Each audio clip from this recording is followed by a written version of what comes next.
Hannibal, FBI'ın cinayetleri çözmesi için danışmanlık yapan Will Graham ile psikiyatr Hannibal Lecter'ın hayatlarının kesişimini konu alan IMDb'den 8,5 puan almış 3 sezonluk bir dizi. Şunu belirtmekte fayda var. Bu dizide cinayetler konu alınıyor ve olay yeri çok ayrıntılı bir şekilde yansıtılıyor. Bu yüzden henüz izlememiş ve bu videoyu görünce izlemeyi düşünen hassas izleyicilerimizi tekrar bir düşünmeleri konusunda uyarıyoruz. Ayrıca video boyunca bol bol spoiler vereceğimizi de hatırlatalım. Şimdi gelin videonun devamında dizimizi hep beraber analiz edelim.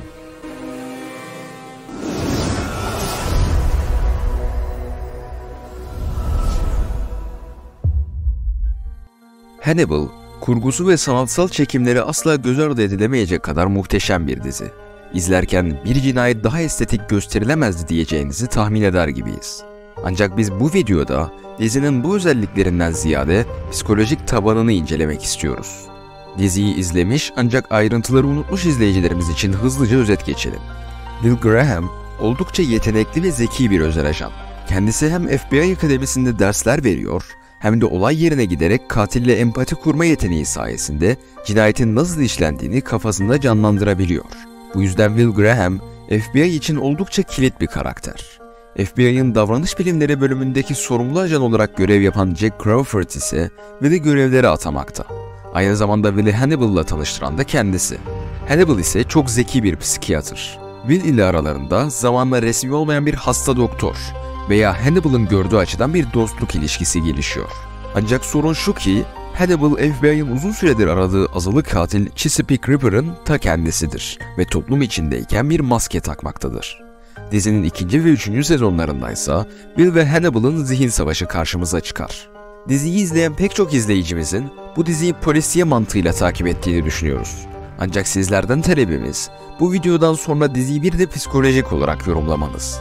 Dizinin dikkat çekici psikolojik altyapısı şu: normalde insanları suç işlemekten alıkoyan şey vicdanlarıdır. Eğer bir insan bir eylemi gerçekleştirdikten sonra başını yastığa rahat koyabiliyorsa o eylemi iyi olarak yorumlar. Baktığımızda Will Graham ilk bölümde bir cinayeti önlemek için Garrett Jacob Haps'ı öldürdü ve dizi boyunca bu yüzden vicdan azabı çekti. Ancak bölümlerde konu alınan diğer cinayetlere baktığımızda burada katiller vicdan azabı çekmiyordu. Hatta vicdan azabı çekmek bir yana, vicdan rahatlatabilmek için bu cinayetleri işliyorlardı. Mesela The Angel Maker yani Elliot Badish bizim canilik olarak gördüğümüz o işlemleri kendi psikolojisiyle o insanları sonsuz mutluluğa ulaştırarak iyilik yapmak için yapıyordu. Çünkü vicdanımızı yönlendiren şey de psikolojimizdi. Psikolojimizi yönlendiren şey ise geçmişimiz. Will de Hannibal da çok zeki insanlardı. İkisi de bu zekasını cinayetleri planlamak için kullanıyordu. Ancak Will cinayetleri çözmek için onları planlarken Hannibal gerçekleştirmek için planlıyordu. İnsanların vicdanlarını körelten unsurlardan biri de intikam ateşiydi. Dr. Gideon'ın öldürdüğü insanların beyin parçalarının yerlerini değiştirmesi buna işaret ediyordu. Çünkü Dr. Gideon, Dr. Chilton'ı canlı ameliyat etmeden önce ona şunu söylemişti: "Kafamın içine girdim Frederick. Bu durumda karnının içine giriyor olmam oldukça adil."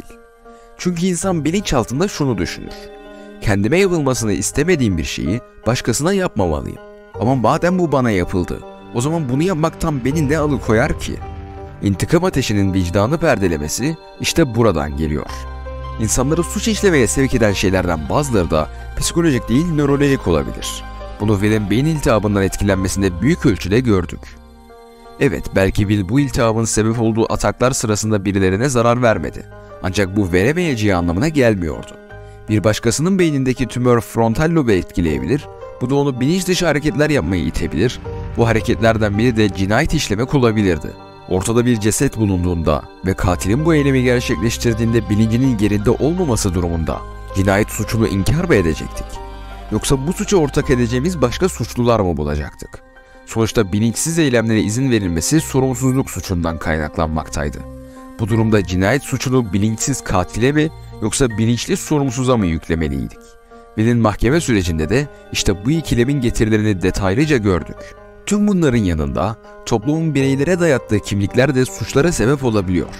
Aynı Dr. Chilton'ın Dr. Gideon'ın aklına girip onu Chesapeake Ripper olduğuna inandırması gibi.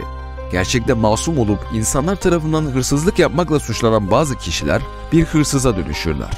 Evet, Will Graham de insanlar tarafından 5 kişinin katili olarak suçlandı ve bazen buna kendi de inandı. Bu sorundan muzdarip bazı kişiler Will Graham gibi zekasıyla bu toplumsal etiketleri manipüle edebilse de bazıları ise Dr. Gideon gibi bu etiketlerin kurbanı olmakta. Hatta bazı masum insanlara bu etiketler Hannibal gibi gerçek psikopatlar tarafından takılmakta. Gerçek bir psikopat, zeki, serinkanlı ve sessiz olmasıyla aslında toplumu en çok manipüle eden kişi. Hannibal'ın kendi işlediği cinayetlerin dışında daha kaç katili teşvik ettiğini dizi boyunca gördük. Hannibal aslında toplumun içindeki şeytandı ve bir psikopat varlığını sürdürmek için sessiz kalmak ve saklanmak zorundaydı. Aynı zamanda da tüm o cinayetleri işlemeye devam edebilmeliydi. Hannibal o kadar zekiydi ki bunu yapabileceği en iyi konumda bulunuyordu. FBI ile bağlantısı sayesinde suç çemberinin içindeydi. Etrafında öldürebileceği ve dikkat çekmeyeceği bir ortam vardı. Unvanı ondan alınana kadar sabredebiliyordu tabii. Her ne kadar sessiz kalabilse ve yakalanmamak için kendini gizleyebilse de o da Chesapeake River olarak avutulmak istiyordu. Birinin bu cinayetleri kendi başarısı gibi göstermesi elbette Hannibal'ın tahammül edemeyeceği bir şeydi. Ama tüm bunlara rağmen profesyonelliğini korumayı başarabiliyordu. O, saklanabileceği en iyi yerde saklanıyordu. Yani FBI'nin içinde. Onu neredeyse öldürecek olan hastane görevlisi de aslında Will'e bunu anlatıyordu. Kimse bir psikopatı akıl hastanesinin çalışan kadrosunda aramazdı. Saklambaç oynarken ebenin ilk bakacağı yer bir ağacın, bir koltuğun arkası olurdu. Ama hiçbir zaman kendi arkasına bakmazdı. Oysa oyuncu için en güvendiği yer ebenin tam da arkasıydı. Çünkü ebe her yere bakabilir, sadece arkasına bakamazdı. Will'in ve FBI'ın bu hale düşmesinin sebebi de buydu. Oysa onları kurtarmak için bir ayna, yani bir şüphe yeterliydi.